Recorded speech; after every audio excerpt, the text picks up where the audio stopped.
گاهی فکر میکنی عاشق لبخندش شدی یا شاید صدای آرومش.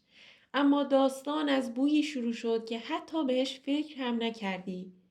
دانشمندا امروز بهش میگن ارتباط شیمیایی ناخودآگاه.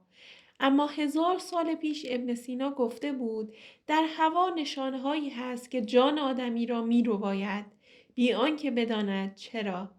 و حالا علم تاییدش کرده. تو فکر میکنی عطرها فقط به مشام میرسن؟ نه. بوی بدن هر انسان زبان پنهان مغزشه. درون هر نفس مولکولهایی هستن که از درون بدنش میان. از ترسهاش، از هیجانش، از دی ان آش. همون چیزی که دانشمندا بهش میگن ویوسیز، یعنی ترکیبات عالی فرار. و مغز تو مثل یک کارگاه قدیمی اونا رو رمزگشایی میکنه، حتی وقتی نمیخوای.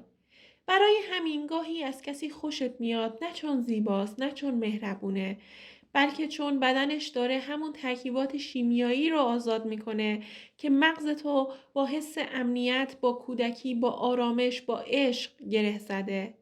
و برعکسش هم هست. یه نفر همه چیزش بی‌نقصه، اما بوش حتی اگر در ظاهر خوشایند باشه مغز تو پس میزنه. چون ناخودآگاهت اون رو با خطر، با استرس یا با درد تداعی میکنه. در آزمایشگاه‌های دانشگاه زونیخ دانشمندا دستگاهی ساختن به اسم بینی الکترونیکی. یه دستگاه که میتونه از بوی عرق یا نفس یه نفر تشخیص بده افسرده است یا نه. میتونه بفهمه اضطراب داره حتی قبل از اینکه خودش بفهمه. و این یعنی مغز تو قرنها قبل از ماشین‌ها این کار رو میکرده. ابن سینا میگفت بدن پیام‌های خود را از راه بو به جان می‌فرستد و جان از آن در می‌یابد که درون چه حال است. انگار اون زودتر از همه فهمیده بود که بو پیله بین جسم و روحه.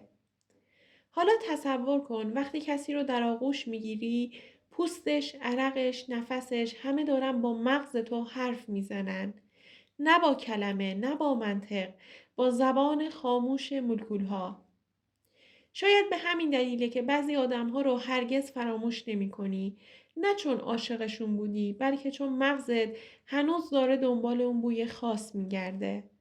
بویی که حس زندگی میداد.